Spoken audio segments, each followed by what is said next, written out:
Okay, cool. Are we good to go, everyone? Just to check. Yes. And we're recording apparently as well. So cool. Then we're off to start.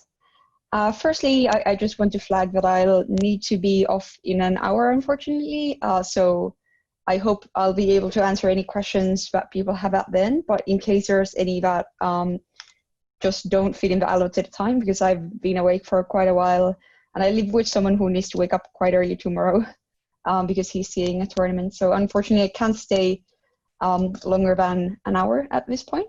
But if anyone has any questions that I'm not able to answer at the end, please feel free to message me on Facebook or anything like that, and I'll also make sure to respond.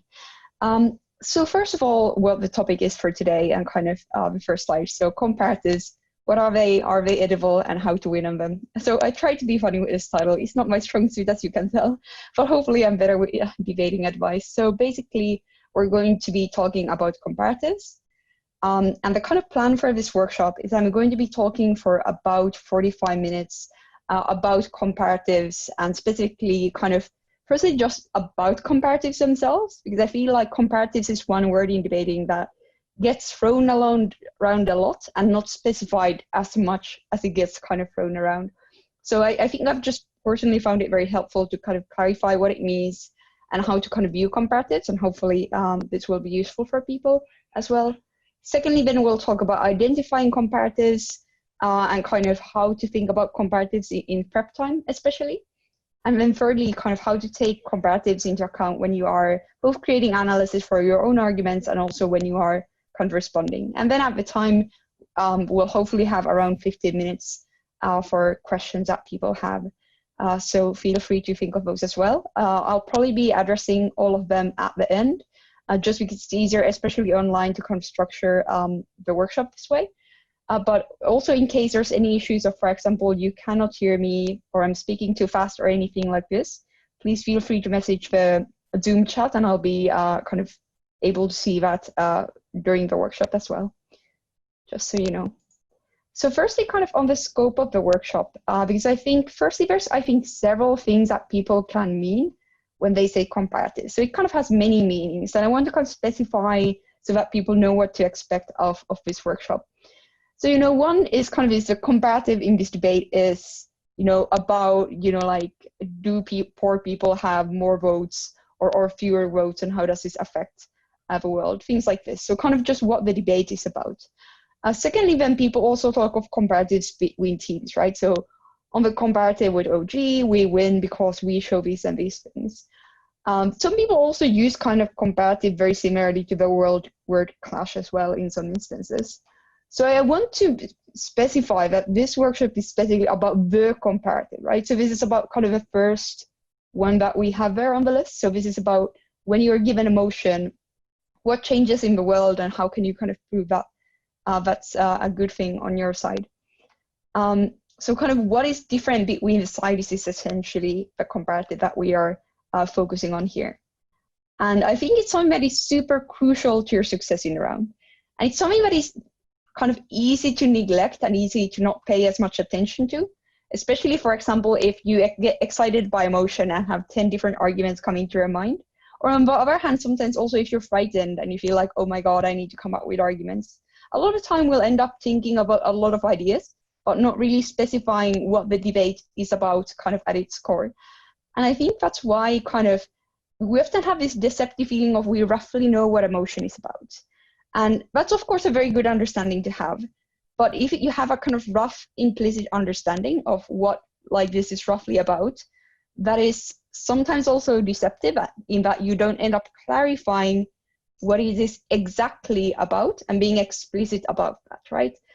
And that can be a very kind of powerful thing to understand and kind of take note and also utilize in your speech, even when the comparative appears relatively simple, because basically what it enables you to do is to be quite surgical, because at the point where you have a very specific view of what the comparative is, then it's much easier for you to explain how exactly the motion, for example, produces your harms or benefits, or why, for example, certain things on the other side are not comparative, right? So why they don't happen or why they're symmetrical in the debate, things like this.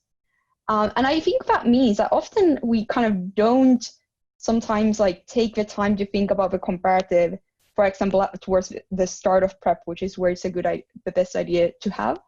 But if you actually take that time, you can be much more efficient in prep usually. You'll have an easier time finding stronger arguments. You'll also have an easier time making strategic decisions during a debate, which is something that I at least get a lot of questions about. So I generally do deputy and whip speeches. And for these, a lot of people are asking, how do I know when there's like 20 different things happening in debate, which things I should focus on in the whip? So having a very specific understanding of comparatives is incredibly helpful in making those kind of prioritizations as well. But also it helps you not just get caught off guard by things like definitions or characterizations from the other side, because the more specifically you think about these in advance, you're either able to anticipate that those things could come up, or then if, for example, they are things that are not necessarily tied to the comparative or are a strange characterization of the comparative, then giving you thought of it specifically rather than thinking, oh no, is this a comparative? What am I going to do? Then you're able to rather instead kind of like be able to combat it rather effectively. So I think this is kind of what we'll be broadly focusing on in the workshop. I think so, by the way, like I think someone is not muted, just so you know, so you might want to check that, because I think I could hear myself a bit from someone's microphone. So first section about comparatives. Sorry, person, can you, I think it's good now, thank you.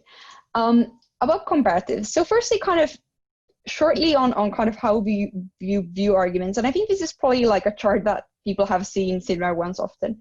So often we think of arguments in terms of having probability and impact. So for example, in a motion that would be like about military interventions in some place where bad things are happening, you would think that, for example, a high probability argument, but that doesn't have very high impact, would be that, you know, it costs money, but if it's a very important thing to do, we wouldn't care about that.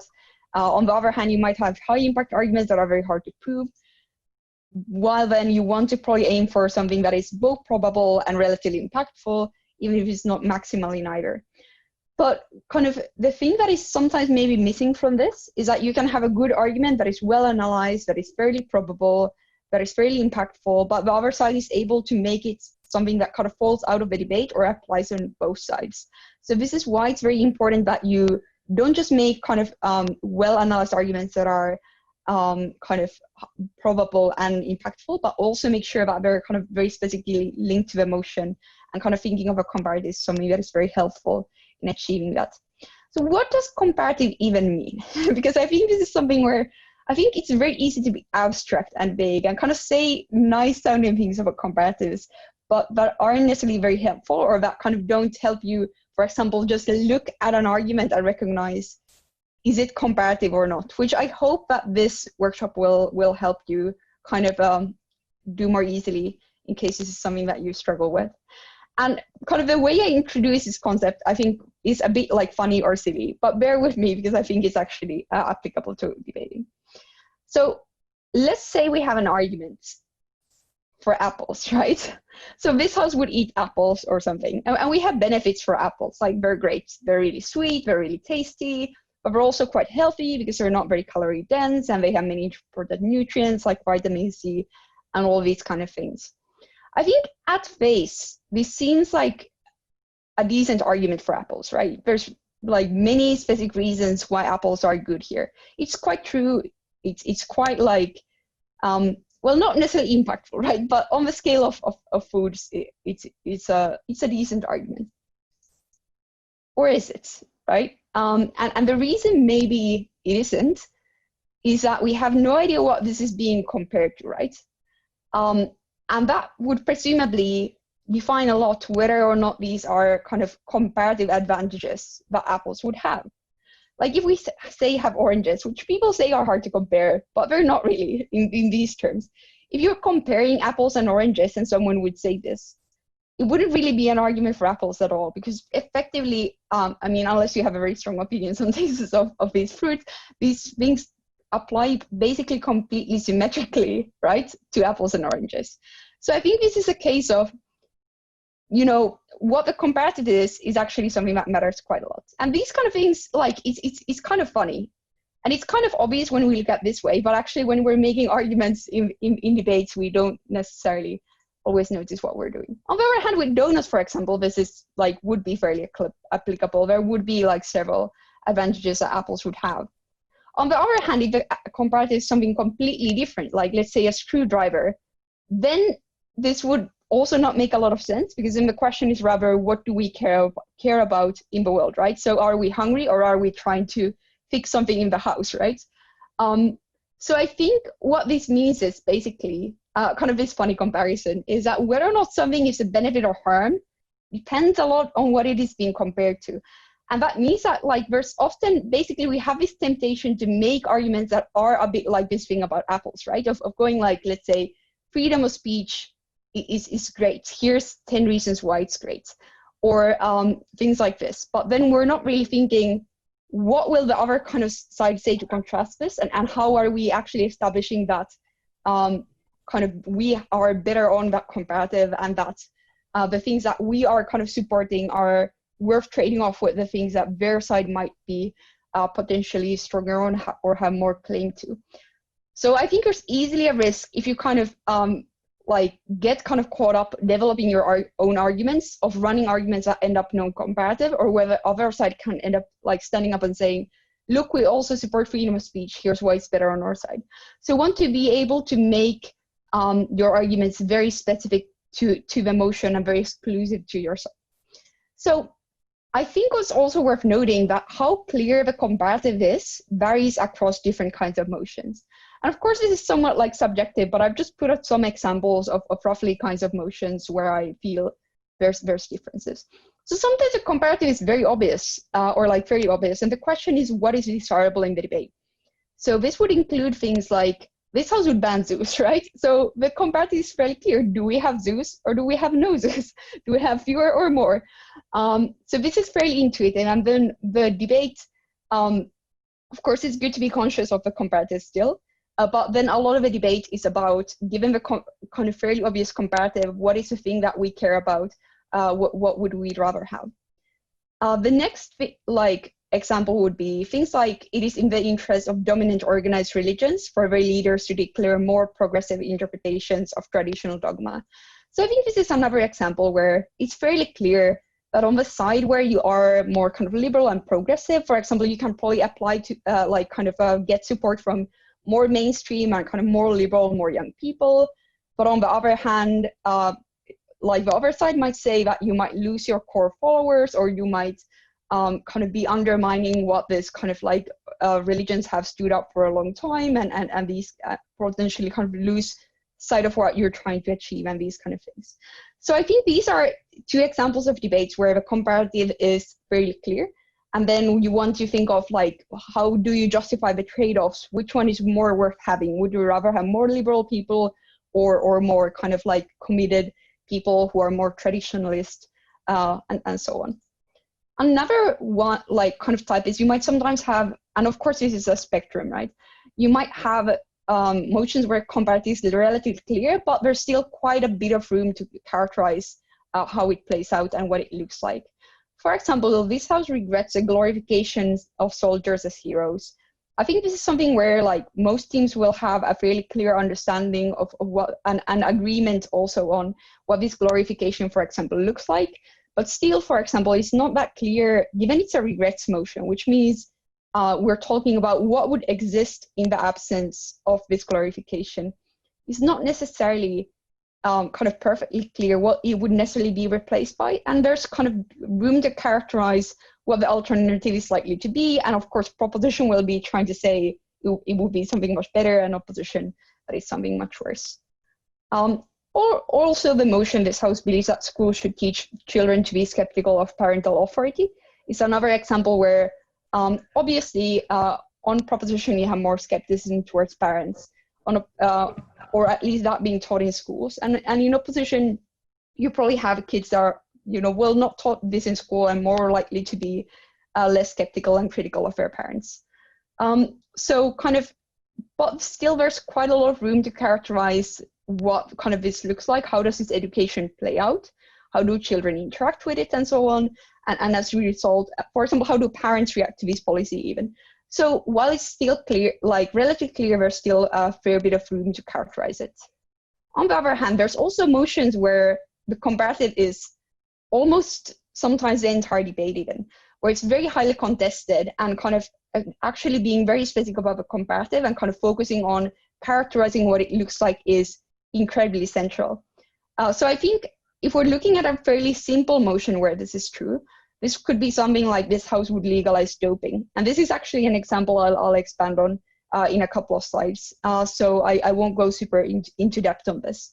But also, for example, so the Euros Open final motion from last year, which was this house believes that the Greek government should have rejected the 2015 bailout deal and sought to negotiate further concessions, even at the risk of not receiving a bailout. So I think, for example, this debate, obviously, whether or not it would be desirable to kind of, like fight further and not take the kind of fairly decent but not great thing you're being offered would depend on what your chances are of getting something better and how much better that something would be, and kind of what the likelihood is of the negative outcome of not receiving a bailout. So for example, these kind of motions, you want to be very specific about what a comparative is and kind of how it plays out for your side. And related to this, kind of on top of having a comparative, right, there's also the characterization of what that comparative looks like, right? So kind of like in the picture, you have the two different sides of the road and how they're different, right? So you want to identify and define how the comparative plays out. And a very important note here is that probably if you do not use this power, the other side will, and that is obviously advantageous to them. So for example, even when you're OG, you want to kind of anticipate the fact that there would be kind of presumed differences in this and make sure that you characterize a comparative and kind of you frame that so that other teams have less power after you to come up and do so. And here, like the kind of concrete example of this house would legalize doping. So like I think before I go into this, I just want to note that obviously anything that you argue, you should note plausibility and kind of what you can get away with, right? So I'm going to talk about what kind of things would be advantageous for the judge to believe to be the comparative to legalize doping from like as proposition. But it's also good to know that you shouldn't be unfair. And if you're just claiming the alternative is terrible things, this isn't kind of great. So always try to give, when you are kind of trying to achieve these kind of comparatives, always try to give systematic reasons of why that is likely to happen, why that's likely to be true, just as a kind of quick note. But so on proposition, it's quite clear what's going to happen. Doping will be legalized, and you're probably going to argue that it's more safe. You can do it with controls because now it's done more transparently. You can have like people can go to the doctor. You can have drug companies developing safer drugs. They just won't be kind of illegal, so they're less likely to be like cut. People are more likely to be able to estimate safe doses and these kind of things. Also, of course, kind of the problem that, like, not necessarily problem, but the thing that opposition is likely to grab onto is that, of course, when something is illegal, you have reasons to not want to do it, right? So probably also there's fewer reasons for athletes not to dope on your side, and this is kind of something that is good for you to be aware of. And then there's what the world kind of on op looks like, and this is what we're kind of looking at from a government perspective. So, and here's, you can see probably on the slide, there's a spectrum of how a certain characterization of the comparative is for you compared to opposition. Kind of the worst possible world for you, right, would be that because of control measures and testing, there isn't much doping, right? If a judge is kind of believes that doping is something that is, so much risky, has some disadvantages, and isn't happening a lot right now, and now you're going to legalize it, and even if it's safer, then a lot more people will be doing it. This would be something that would be rather disadvantageous to you, and it would be much easier for opposition to argue that they have significant harms compared to your benefits. On the other hand, something that is kind of more moderate for your side would be kind of a world where there's alternative and the status quo is that there's some doping, there's sanctions and testing that deter it, or they're not able to fully eliminate it, and there's some degree of this happening, like probably quite frequently, or quite a lot of people using it. On the other hand, kind of if you're able to very kind of like aggressively frame this, you could also try to argue from your side, and you probably want to try to do this to some degree, that it's very, very hard to control doping for a variety of reasons. And as a consequence, there's actually quite a lot of this going on. You know, like athletes are in like hyper competitive fields where individual results matter a lot, and kind of like being able to gain that slight edge is something that people have huge, like huge incentives to like try to achieve, right? So as a consequence, you can say that it's very hard for you to deter it. It's very hard to like test for this because there's so many ways in which it can be circumvented, and kind of ways in which you can dope without getting found out, as we have cases of athletes afterwards coming out as having doped and so on, as well as like doping scandals of like entire Olympic teams and so on.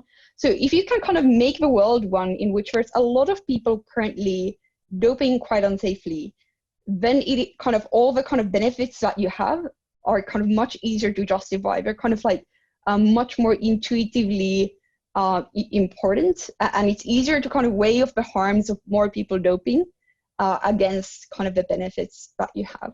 So this is just some examples in terms of how kind of the comparatives can be very different. Because often if you're kind of just thinking of positive like argumentation for your side, you won't necessarily kind of think of what the contrast is like this. But it's something that is actually very good to actively think about. By the way, briefly in terms of questions, as I said, I'll be answering questions at the end of this. This also means that I'm kind of checking the chat, but because of the kind of way in which this is structured, I'm going to be answering them at the end. So it's probably better if you have questions about content to write them at the end, because if there's messages after you in the chat, I might not be able to I might not remember to kind of scroll back to all the questions. So kind of this is it briefly on kind of introduction to comparatives and basic things about them. So strong arguments are ones that are made very specifically in contrast to what the other side kind of supports, and kind of what the contrast in the motion is. Not just kind of things in a vacuum where like apples are tasty, but compared to what, right? Also, you want to characterize how the comparative plays out. And this is often something that is very kind of highly useful strategically for you, and kind of empower your arguments while also kind of disempowering the other side's arguments without you necessarily having to explicitly rebut them. So this is something that is very kind of useful to do, and you want to tie it very strongly to kind of the motion, the comparative itself, and kind of give reasons why it systematically plays out in a certain way. Next section, identifying comparatives. So yes, it's useful to have them, and it's useful to mind them. How do you actually identify them, and how do you think of them in prep? So general principles. I think the first thing is you just need to make sure that you think of it, and you probably want to do it very early on. So there's like usually we get told to do like many things in prep, right? But comparatives is definitely one where you want to think of it like in the first like few minutes rather than right at the end before like the PM speech. So just make sure to think of it and try to do it early on. So for example, personally, when I I'm speaking at a competition, I tend to have a prep sheet where I write the motion at the top. And the first thing that I have right below that is just like the comparative, and then I don't remember the semicolon, I think. So just to kind of like force myself to see if there's an empty space there, because that's a signal to me you haven't thought of this and you should. So this is something that you can try like out and see if it works for you. So just making sure that you reserve space for it and that you plan to do it early on. I think it's also important to have the patience and confidence to figure it out, and kind of not to rush, kind of, because if you haven't figured out the comparative, and especially if you're genuinely confused about it, it's going to be very hard for you to do the rest of your case effectively. So I have a kind of a funny story about this where back in the day, I was at a kind of tournament when I was like fairly new to debating. And we were at an international competition. We were doing kind of performing above our trajectory, and we were in a room that we found a bit scary because people were very strong compared to us. And of course, in this situation, what you do is you draw opening government, because of course, what else would possibly happen? And what happened is that we were a bit shy. We both kind of read the motion with my partner, and we were both very confused about it and thought, like the other person will know. So we didn't kind of ask any CAs. That's what you should do. If you're very confused about a motion, ask a CA. But we didn't do that. Instead, we were kind of like already walking into the room, already halfway there, and we're like, what does this motion actually mean? What actually changes in this motion? It was just very confusingly worded motion about, I think, funding to political parties, banning private funding to them, or something similar. And so what we actually then ended up doing is we ended up spending almost all of our prep as opening government just thinking about what the comparative was, what actually changed in the motion, because we just recognized that we didn't really understand it, and we weren't really sure what exactly was changing. So we were kind of like being very specific, like, what does this mean? So like, if they don't have this kind of private funding, can we support kind of having some kind of state funding instead? Is it going to be equal to all parties, or are there still going to be differences, and so on? And so we spent, I think, 12 minutes of our prep before we were sure of what the comparative was. We did kind of have it clear at that time. And we won that debate because no one else had done that. So everyone was kind of like making arguments that they had prepared much longer than we had, but that were like the judges ended up feeling were kind of off comparative, or like not clearly tied to the motion specifically. So I think this is a case example of like, don't spend 12 minutes of prep on comparatives if you don't have to. But if you generally have to, it's probably actually time that is quite useful to spend. You really want to make sure that you understand it, because kind of once we had understood that, that also meant that kind of the arguments we could quickly come up with were much easier to justify, because we could just tie the mechanisms to what we knew was changing in the debate. Also read the motion more times than you feel you should, and then read it again. So you want to make sure that you're aware of all the different aspects of the motion. And kind of, if you're struggling to identify comparatives, you should always kind of go back to it and kind of like try to make sure that you're understanding each and every part of it. Also, a good question to ask is what kind of actually or necessarily or definitely changes, right? So kind of often we'll have a lot of ideas coming to our mind, but you want to actually like cut down and try to think of what is kind of a non-contentious thing that everyone could definitely agree would happen in this debate. And then like after that, like once you figure out just the core of that, you can kind of use that to generate arguments, and or also think of kind of, again, how you can characterize and frame the comparative to your favor. Then to kind of identify comparatives, and basically just methods of, if you feel like you can't figure out the comparative. Firstly, I think in most debates, it's just a question of asking the question. So if you actually take time to explicitly ask yourself or your partner, what is the actual comparative in this debate? What like changes in the world as a result of this motion, or what is the difference between the sides? A lot of the time you'll be able to answer that question, but you might not kind of have that answer come to your mind unless you are explicitly asking yourself that question. When that actually feels difficult to kind of figure out and you struggle even though you're asking yourself that question, I think the first thing to do is it's often good to break the motion to kind of different parts and try to analyze kind of those words or concepts separately, right? So especially if a motion is like long and confusing, sometimes it can be very difficult to understand the like 30 words a motion is at once. But if you kind of break it to more kind of manageable different parts, looking at the actor, looking at what the actor is doing, looking at a context that is specified or things like this, it becomes much easier to understand. Another thing that you can do is sometimes if you try to think from the other side, because like the comparative is basically where you're also clashing quite a lot. This can kind of just help clarify what are the kind of parts that are changing in this debate. Also kind of this is kind of going into the details of this is outside the scope of this workshop, unfortunately, but it's important to know kind of your motion type because this is also something that helps you specify what exactly changes. Because if you have a policy motion or a beliefs motion or a regrets motion, for example, the things that change are quite different. And I think the thing that is basically maybe worth noting is that in regrets motion, you will need a counterfactual to what would happen in the world if this thing didn't exist or happen.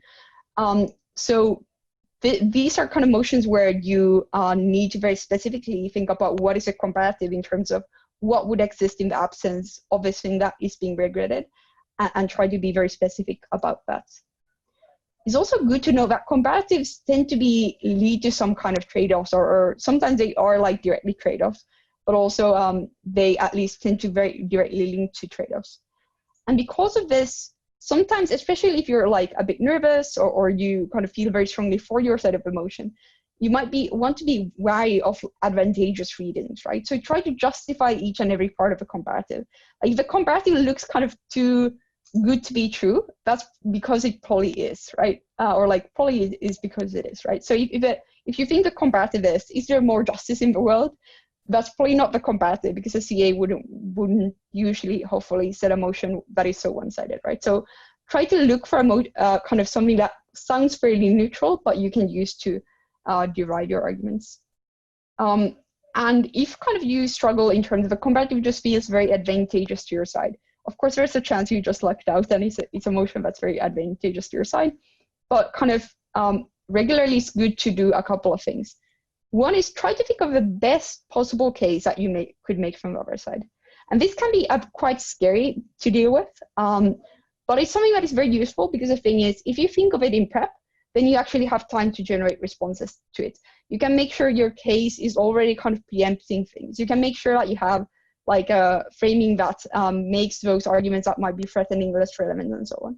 So kind of it's better to be surprised by it during prep than kind of be taken aback by it during the debate.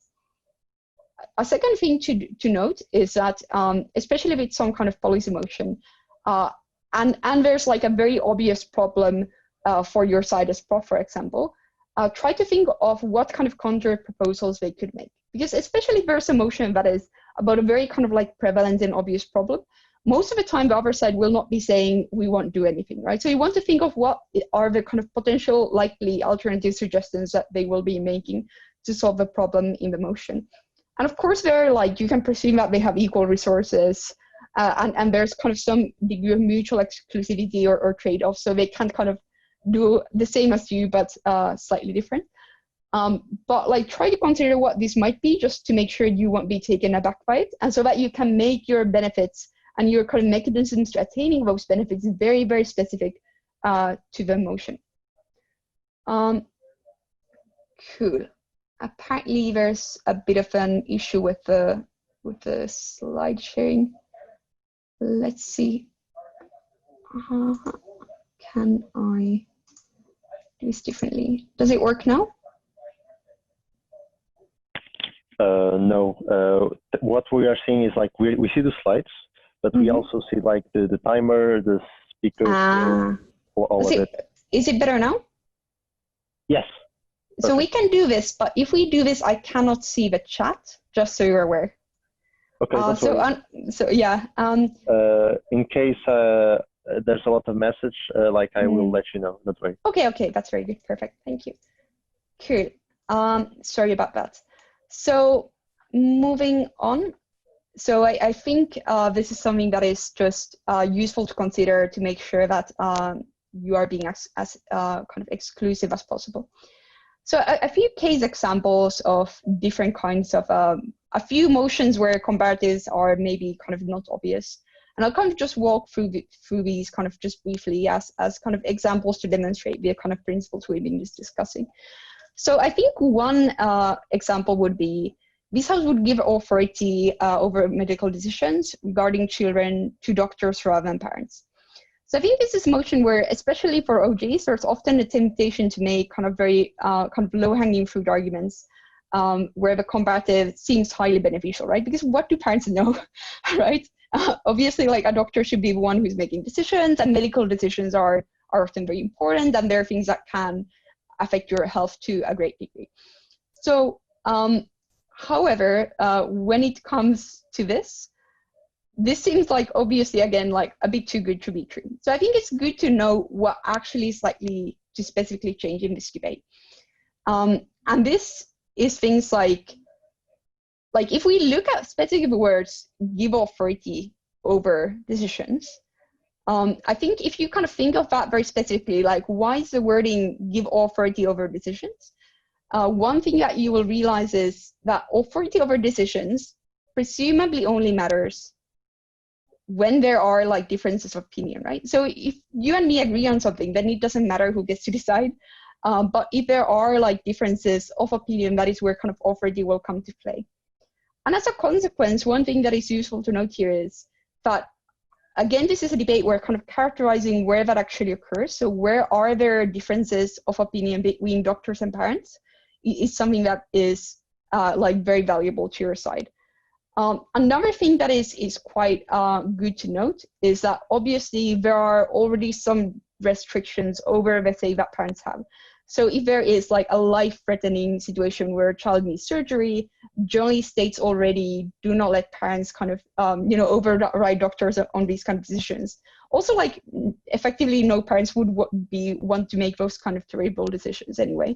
But this means that actually this kind of is a very specific debate to the cases where like doctors and parents like might have disagreements, because in most cases parents will also like they love their children and they tend to just trust doctors on average, so they will probably be doing things that are kind of agreed upon by the doctor.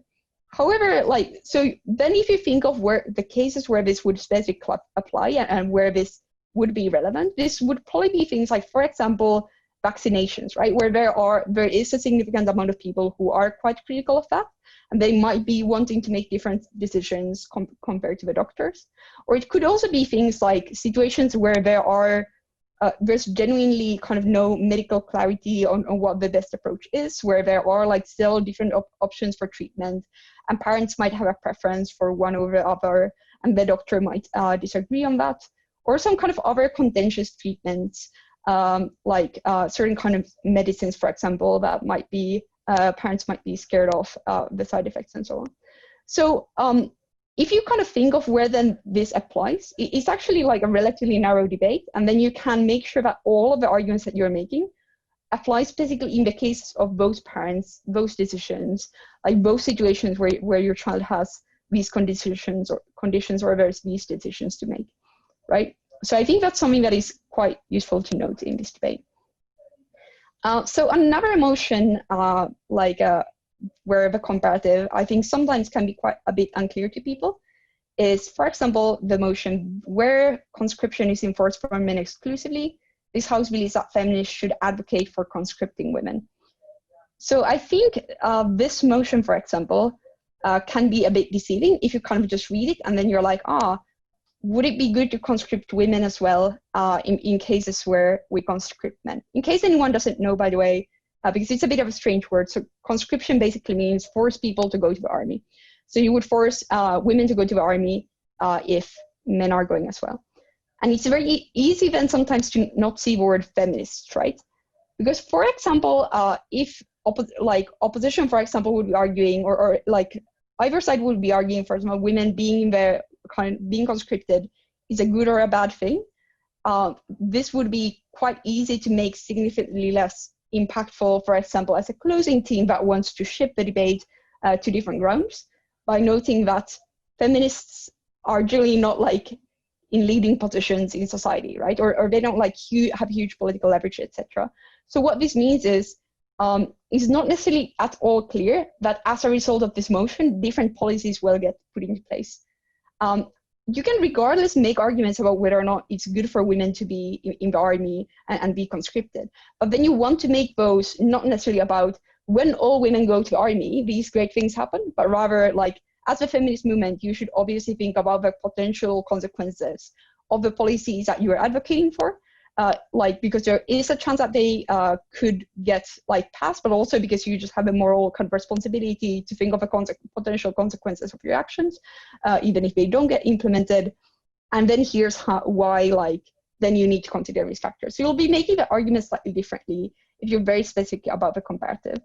And I'm going to skip over the next example in the interest of time. So on identifying comparatives, it's important to make sure to think of it early in prep. And also make sure that you think of the other side. You can split the motion into different parts and don't kind of forget motion type. Try to be very specific about where is kind of the change actually occurring in the debate. So then crafting comparative analysis and responding, the kind of last section before we move into questions. So how to kind of then characterize how the comparative plays out. So I've been saying it's good to sometimes try to steer this to your advantage and so on and so on.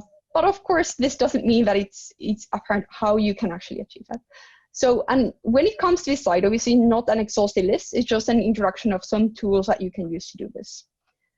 So the first one is framing. So kind of what the judge believes about the context of the debate, like where is this happening? What does the world look like? That affects their view of how the comparative plays out quite a lot. So for example, I think a motion where this will always tend to be relevant is, for example, this house would replace the International Criminal Court with regional courts. So whether or not this is kind of a good idea would depend a lot on how the ICC is. How is it perceived by countries? Does it have a chance of potentially reforming, for example, to be trusted or be more effective? So kind of this framing and kind of giving a context of what the ICC is like and how countries interact with it is very important. Another motion, for example, where this is relevant would be this house would raise their children to prefer to be single. I think this is from one of the Oxbridge tournaments, I don't remember which. When we were OGing this, there's kind of quite clear cases of sometimes it might be good to be single, sometimes, and in other ways it might be good to be in a relationship. And there's presumably people who could be positively or negatively affected by either.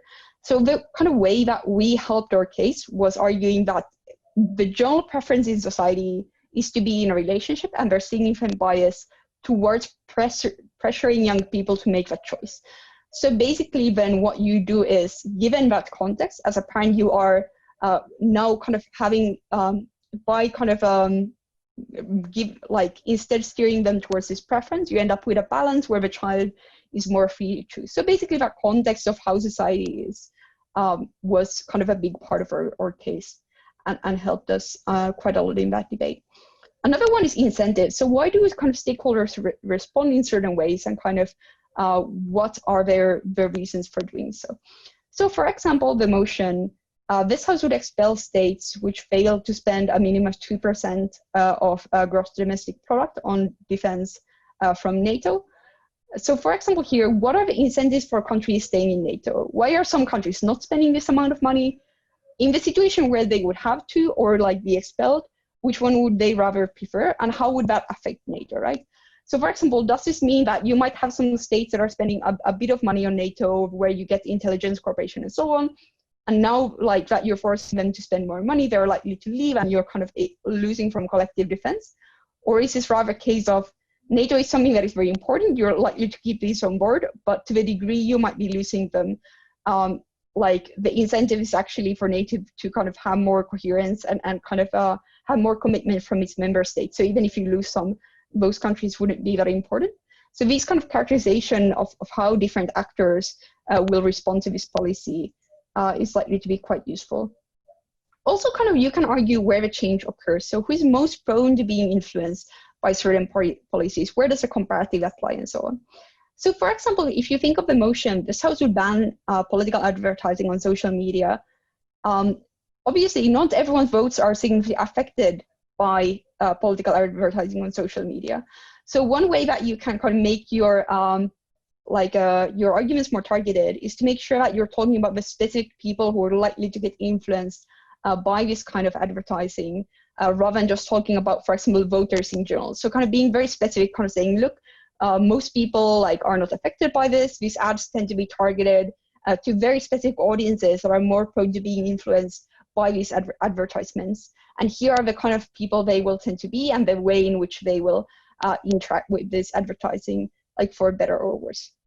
And what the alternative is, of course, right? So for example, how will the parties that use this advertising currently respond to this? They will presumably still want to have voters, right?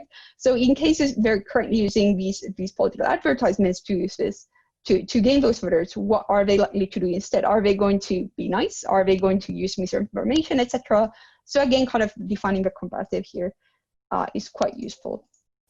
I'm going to skip over the next example in the interest of time. Comparatives and proving arguments. So clarity on the comparative is incredibly useful for proving arguments. This is both for generating comparative arguments, but also kind of to check your arguments against. So you want to make sure that your analysis is comparative, and you want to make sure that kind of when you look at your analysis, you can always kind of link it back to the comparative if asked. So you want to tie it as closely and definitely as you can to the comparative specifically. When it comes to then proving connections to the comparative, I think a good kind of rule to use when you're trying to develop at this or do this is the kind of could you point at it and say, look, rule? So when you're talking about kind of how the comparative plays out in the real world, you don't kind of just want kind of vague or general kind of statements, but you want to kind of be able to characterize the kind of things that happen in the world as a consequence. So for example, if you have the motion, this house prefers a cynical and pessimistic perception of democratic politics to an idealistic and optimistic one. So a lot of the time in proposition, you would be talking, for example, about increased political accountability and about kind of politics being held to account more because people are more critical of it, they're more kind of scrutinizing it and so on. So for example, there, it might be good to make that more specific, right? So what does that look like? Does that look like, for example, like journalists like looking into kind of politicians more? Does that look like, you know, voters questioning electoral promises and scrutinizing the more like following politics more? Does it mean like look like internal callouts where because you don't have that idealism, you're more likely to point out flaws that you see and so on? So you want to be kind of more specific about what it looks like so that it's something that you could actually like see in the real world as opposed to just saying like more accountability. And then kind of those things are often easier to link to the comparative compared to like a vague notion of accountability and so on. And of course, you don't want to say the only thing that will happen is that like specific journalists are scrutinizing this more or anything like that. But you want to kind of be able to give some kind of examples, and then you can kind of explain how people interact with the specific comparative in the debate. Then when it comes to responding to comparatives, so firstly, I just want to know that if you have a very kind of clear, explicit description of what the comparative is, this often helps you make very, very kind of clear and concise PYs, which is very useful. When it comes to rebutting and reframing comparatives, so if the other side is kind of like characterizing or framing the comparative in a way that you find strategically disadvantageous and want to deal with. So I think the first thing is you can't rebut what you can't hear is a general principle. So just make sure that, especially when you kind of sense that like a speaker is kind of setting up the debate and they're characterizing the comparative and they're engaging on that, this is definitely a point where you should always be paying close attention to make sure that you can rebut it. Furthermore, like be explicit, especially if a comparative was assumed. So sometimes teams won't say, this is a comparative, I'll describe what it looks like, but it's clear from their argumentation that they're making some kind of assumption of what the alternative is, right? So like, for example, like let's say in the political advertising motion, if proposition would be assuming that kind of nefarious parties that currently use it in bad ways just won't be doing anything, right? So kind of being explicit about this and saying like, look, proposition's arguments rely on the idea that these parties that currently are doing kind of everything in their power to manipulate voters would not kind of respond to this ban in some kind of way where they'll replace this with something else. Here's why that is unlikely to happen, right? So be very explicit and kind of try to link again to the wording of the motion as closely as possible when you're rebutting, especially if this is something that is generally contentious and unclear. It's also good to justify trade-offs. So there generally are some things that you cannot always win for your side of the debate. So when it comes to this, it's very useful to try to win even if, and this is very kind of efficient because it means you can try to explain why you are winning even if you aren't able to take a certain argument down, which will generally like take less time than taking kind of every mechanism apart. But furthermore, you can layer these together. So you can also have reasons why something doesn't happen, isn't true, and so on, but then also explain, even if it's true, why you win. So when it comes to this, of course, you want to think of, and if you think of a comparative early on in prep, it's often easier for you to already think of these justifications for these trade-offs already in prep, because if you are being honest about the comparative and you have it figured out, while the specifics of how exactly the other side kind of sets up their case may differ, like if the case is good and you haven't been confused about the comparative, it should still presumably kind of the same trade-offs that you have thought of in prep should apply to some degree. You want to think of why their kind of benefits are less important and kind of why the things that you gain instead of sacrificing are the ones that are worth keeping. And a few different ways of doing this would be, one is kind of like weighing the different kinds of arguments. Second thing would be uniqueness. So maybe what they gain is something that is very useful and very important, but it's something that you can gain through other means, while maybe the specific thing that you talk about is something we can only get with the motion. Also, you can think of importance in context. So is there some kind of context where, regardless of how we generally view these things, in that specific context, there would be a very specific way in which we should value them? So this is it so far on crafting comparative analysis and responding. So we want to make sure that you're being clear, concrete, and kind of conservative in terms of not making assumptions that are too advantageous to you when you're making analysis based on the comparative. You also want to make sure that you're proving comparatives. So you want to do things like framing, incentives, and kind of think of where the kind of change exactly occurs in the debate. And try to also listen carefully to other sides' take on the comparative. This is often something that you will definitely want to engage with and be aware of at least. So you will want to often like either rebut it or kind of justify the trade-offs that you are making and explain why the things that your side gains as opposed to losing are the ones that are most important. This is it for like my part of only speaking alone in this workshop. So we've gone through talking about comparatives, identifying comparatives, and also crafting comparative analysis and responding. So now I think I'll try to still do 15 minutes, but the floor is open for any questions.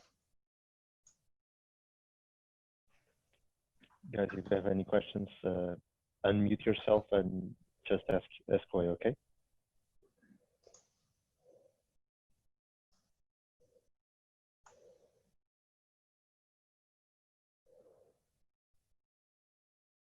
And also like, or if you don't have a mic, feel free to write in the chat as well. Thank you. Certainly, could you just repeat what you said, please? Sorry, I just said that if anyone like doesn't have like a good mic or anything like this, feel free to type in the chat as well, questions. Yeah, so if you have any questions, like you can just turn your mic on and ask the question to Milla, okay? But if you don't have a good microphone, you can just write in the chat and Milla will answer, okay? Can I ask a question? Is there Yeah, sure. Oh, okay. So first of all, sorry, because I think you said in the beginning. So first of all, thank you very much for the presentation. Then in the beginning, you said that you were not gonna discuss directly clashes, but if you wouldn't mind, like reversing on that promise, could you tell us like the main difference on what it is to compare on that? So do you mean what's the main difference between kind of like clashes and comparatives? Yeah, and what is it important to compare when you're analyzing the clashes? So I think the thing about clashes is that I think, well, there's kind of sometimes like sub-comparatives, right? But there's often very kind of specific things that are kind of like integral changes that are kind of within the motion itself, basically, and or how the kind of sides support them.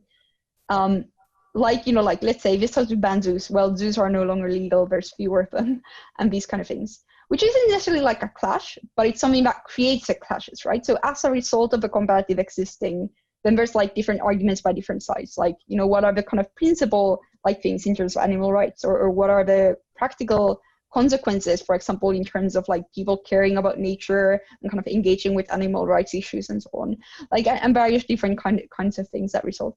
So there's kind of clashes are, in my mind, and again, I think there's sort of different ways in which these terminologies are used. So that's why I kind of wanted to flag that I'm going to talk about kind of comparatives specifically. But kind of clashes are kind of like more kind of how different kind of arguments play out in the debate, while comparatives is kind of the contrast that produces those arguments. I would love to talk about clashes, but the reason I didn't go kind of more specifically a lot into clashes is I would happily do like another 1 hour, 1.5 hour workshop on that. So I think it's just such a wide topic that I feel like we need to restrict it out of this one. Great. Thank you very much. Maybe next time then. Yeah, maybe next time. Yeah, and I'm glad to hear you enjoyed this. Thank you. Hi. Can you listen? Okay. Yeah. First of all, thanks for doing this. I love the workshop. It was great. Thank you so much. How would you establish the comparative between principal arguments? I'm not thinking of any examples right now, but just in a general way. So I think principles are also kind of related to the core comparative, right? So I think the example I just had about zoos would be an example of this, right? Of at the point where we're allowing zoos to exist, there are consequences that necessarily kind of occur to animals when you have them, you know, in spaces that are confined, that don't necessarily kind of primarily care about their interests, that have profit incentives and so on. So I think principal arguments, again, like another thing where I could talk about this for at length happily, are kind of part of a comparative, and there's kind of similarly to any kind of consequential, I'm kind of referring to harms and benefits. And when I do, I'm not only meaning kind of practical harms and benefits, but there's also like principal harms and benefits, right? So for example, if we don't respect like people's or like groups' rights to autonomy, then that is a harm. Or like if we're able to, you know, fulfill our duties as a state, then this is a benefit, and so on. So I think like there are kind of parts of a comparative as well on those terms. I think there's of course when a motion is explicitly about principles, and these tend to be emotions where, for example, you have words like moral or legitimate or like not just like unjustified or words like this. In those cases, I think what is very helpful to do is kind of note that this comparative is not necessarily about practical benefits. So if you have this house believes that it is a legitimate strategy to use human shields for like the weaker side in asymmetric war, for example, then it's not a debate about is it practically good or bad that these are used? Is it practically advantageous or disadvantageous to the side that uses them or to the country at large?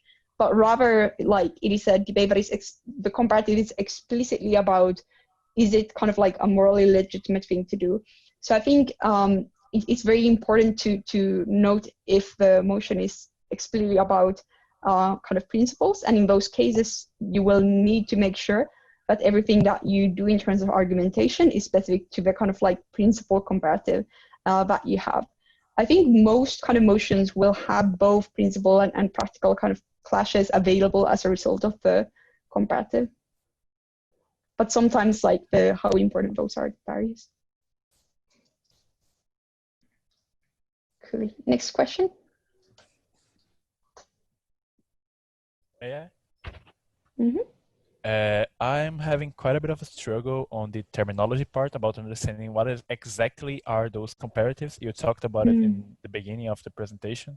Would it be like to define what happens in a scenario that the motion passes and in the scenario that the motion doesn't pass? Would it be something like that?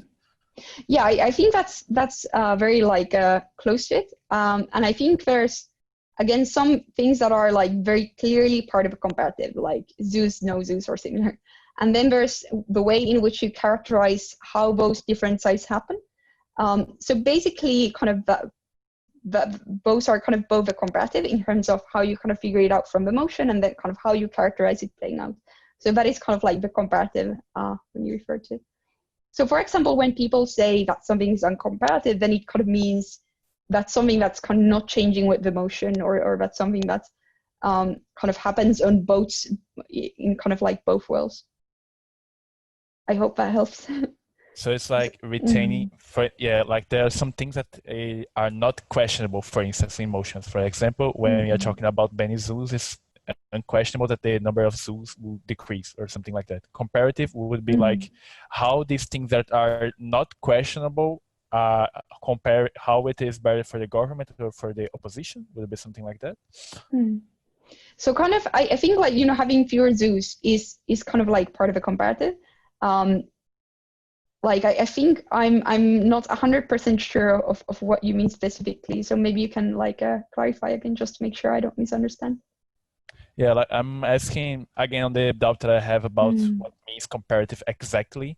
If comparative is like taking those things, emotions that are unquestionable, that both sides accept that will happen, and make it sound better to your side, or try to show exactly what are the difference that those unquestionable thing that will happen makes changes on each side.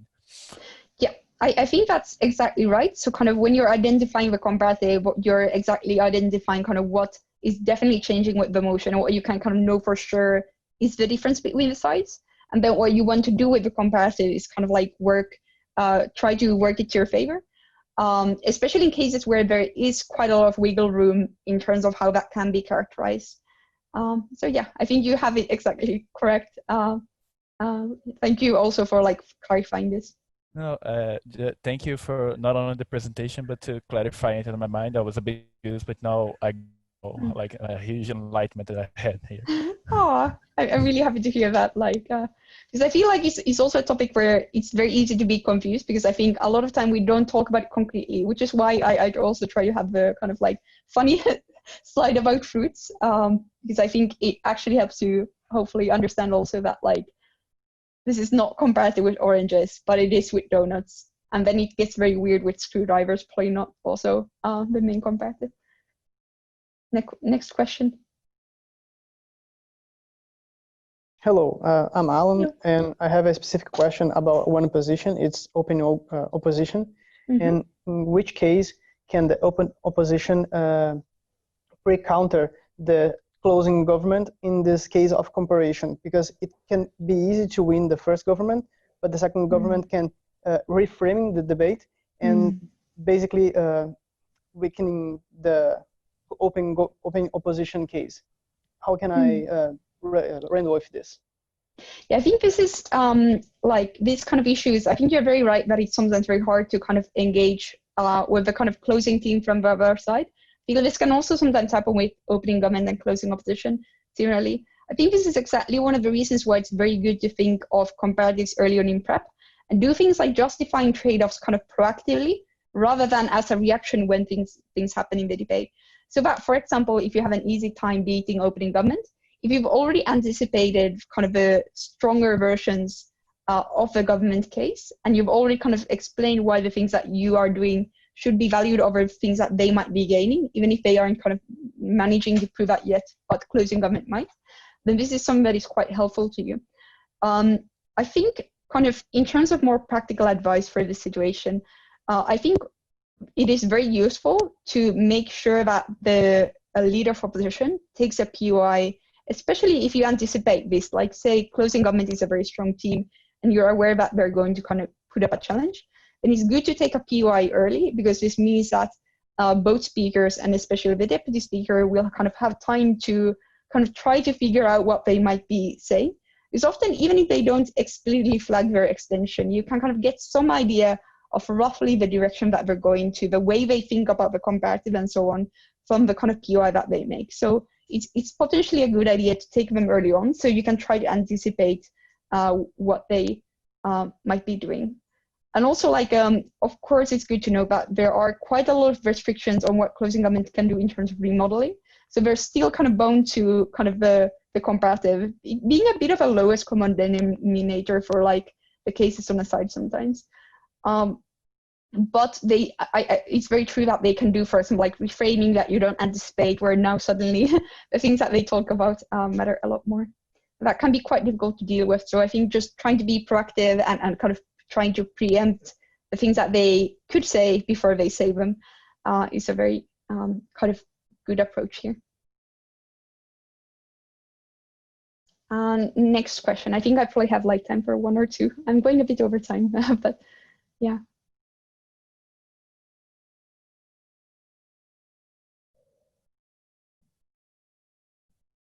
Any more questions?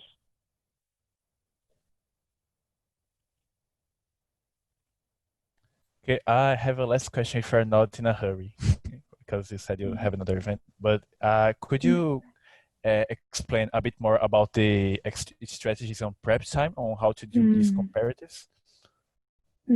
So I think like one thing that a couple of things that are I think useful is one, make sure there's kind of like space for this in your prep and in your discussion. So I think the first instinct for basically everyone is when you get a motion, you'll come up with arguments and kind of start thinking of them and kind of like brainstorming. And that's obviously a very good thing to do, but you also want to make sure that on top of that, and sometimes also before that, especially if it's a motion that is very wide or confusing, you also kind of think of a comparative very specifically. So that's why, like personally, I always have a kind of space in my paper for this. And I will often also, if I'm doing a competition with someone, I'll kind of specify this is something that I really usually want to discuss early in the prep and be clear on it. I think when it comes to also the comparative, what can sometimes help is trying to be impartial. So try to, like, if you feel like you sometimes maybe kind of perceive a comparative too favorably, you can try to think of, if I was like judging this motion and I'm kind of have no interest for either side, what would I kind of see the change between the sides to be? And kind of, if you think of that, then you can work from that to then try to look at why kind of the trade-off that you have for your side is more favorable. But that's one way of like trying to figure out kind of the comparative as well, where you can try to actually step out of your side to a more neutral perspective to figure out like, what is the thing that actually changes in this day? And then from that, go to kind of motivated reasoning for why the change is better than for our side, or why the trade-off is better for our side. Yeah, thanks a lot, really. It really clarified a lot of things in my mind right now. No worries. Thanks so much for like inviting me and like attending this like so late in your time zone as well, and after a tournament for many people. Like, I really appreciate you taking your time and paying attention at this hour and after all of that. It's been really like nice to be here, and I hope this has been useful for people. That's great. Thank you very much. Thank you so much. And like best of luck to everyone. Like hope everyone stays healthy and that like the Portuguese debate circuit is strong in this time. Thank you very much, Milla. Thank you. Bye bye. Yeah. Bye bye.